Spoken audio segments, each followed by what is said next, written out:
Welcome to Madhusmita education channel. मु आज गोटे नुआ सेशन नहीं कर आसी जहाँकि आज टॉपिक टी मोर होची मानसिक स्वास्थ्य। वर्तमान होची एक प्रजुक्ति विद्यार जुग बा एही जुगरे आमे कौन करुचे समय सहित ताल देकी गति करी चलुचे, किंतु ए जो मानसिक स्वास्थ्य सीना उपरे से माने भल देखा जाउछंदी बा उपरे सीना गोटे लोक भाबुथिबो अन्यटी को देखिकी से ठीक ठाक अछि, किंतु ना तार मानसिक स्वास्थ्य ठीक न थाए। उपरे से जेमती देखा जाउ थाए भितरे से न थाए। तो से तेणु करी मानसिक स्वास्थ्य वर्तमान तो समय परिवर्तनशील, समय सहित आम ताल दे चलुचे, किंतु मानसिक स्वास्थ्य जदि आमर सठिक न रहिला तेबे आमे समय सहित केबे भी ताल दे चली परिबा नाही अथवा आमे बहु पछरे रहि जिबा। तेणु करी मानसिक स्वास्थ्यर अर्थ आ स्वरूप कौन मु से संपर्क रे आज वर्णना करी। मोर टॉपिक टी होची मानसिक स्वास्थ्य कहले कौन आ तार स्वरूप। मानव जीवन हेउची संग्राममय बा मनुष्य जीवन हेउची प्रत्येक समय मनुष्य कौन करे ना अन्य मानक सहित ताकू संग्राम करने को पड़े, समाज रे बंचिबा को पड़े एवं एही संग्राममय जीवन रे मानव नित्य नूतन समस्यार सम्मुखीन होता है।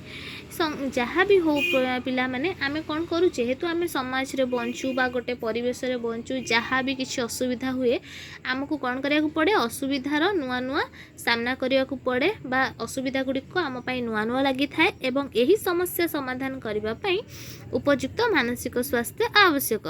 जो मानकर मानसिक स्वास्थ्य संतोषजनक नुहे से माने कोनोसी सिरे संतोष लाभ करि पारंती नाही अथवा पिला माने तुमरो जदी कोन हेथिबो कि जदि तुम पड़ोसी सहित तुमर कौन प्रकार गंडगोल होई पारे किंबा तुमर तांकर पड़ू न थाई पारे तो तमे कौन तांको इच्छा करिवो साहाय्य सहयोग करिया पई अथवा तुमको ज्वर होई थाई पारे, ज्वर हेले कौन तुमको इच्छा हबो अन्य मानक सहित मजामस्ती करिबा पई। ठीक सेही परि जो मानकर मानसिक स्वास्थ्य संतोषजनक नुहे से माने कोनोसी थिरे संतोष लाभ करि पारंती नाही। सुतरां विभिन्न परिवेष्टनी सहित सुसंपर्क प्रतिष्ठा करने निमंते व्यक्तिर मानसिक स्वास्थ्य आवश्यक। मानसिक स्वास्थ्यर संज्ञा निर्धारण करने सहज साध्य नुहे।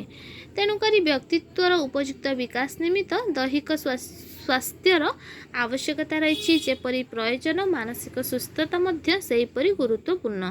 व्यक्तित्व उभय शारीरिक और मानसिक प्रक्रियार संगठन गोटिकर अभाव व्यक्तित्वर स्थिति असंभव हो पड़े, कारण व्यक्तित्व मध्य शरीर और मन मध्य अविच्छिन्न संपर्क रही थाए।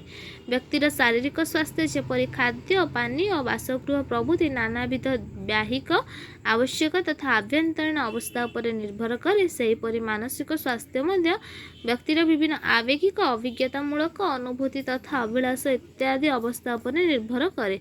सुतरां एक उत्तम व्यक्तित्वर गठन निमंते एक सुस्थ शरीर जेपरी आवश्यक होता है सेपरी उत्तम मानसिक स्वास्थ्य मध्य एकांत आवश्यक उपादान भाव में परिगणित होता है। उत्तम स्वास्थ्य उभय देह और मनर अवस्था पर निर्भरशील। अनेकंक मतरे शरीर सुस्थ थिले मन आपे आपे सुस्थ होता है एवं अन्य पक्षरे शरीर असुस्थ थिले मन को सुस्थ करने आदम सहज साध्य होई न थाए।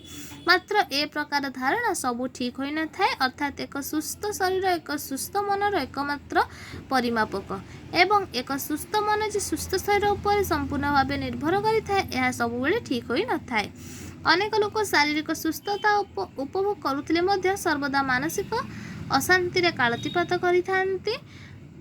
हार्टफील्ड मतरे मानसिक स्वास्थ्य कहले व्यक्तिर एक पूर्ण एवं एकता संपन्न कार्य को बुझाई थाए। एही एकता संपन्न कार्यर अर्थ हेउची व्यक्तिर दैहिक मानसिक और सामाजिक गुण गुड़िकर एकता को बुझाई थाए। एही एकता संपन्न कार्यर अर्थ हेउची व्यक्तित्वर दैहिक मानसिक और सामाजिक गुणर एकतापूर्ण कार्यकलाप। व्यक्तिर उपरोक्त तीन गोटी दिग परस्पर प्रति घनिष्ठ संपर्कभूत होता है एवं गोटिकर अभाव अन्यटीर कार्य असंपूर्ण होता है। सुतरां मानसिक स्वास्थ्यर अर्थ केवल मानसिक व्याधि व्यक्ति को बुझाए ना, यह एक प्रकार प्रक्रिया जहाद्वारा व्यक्तिर पुनर्विकास और आत्मसिद्धि लाभ होता है।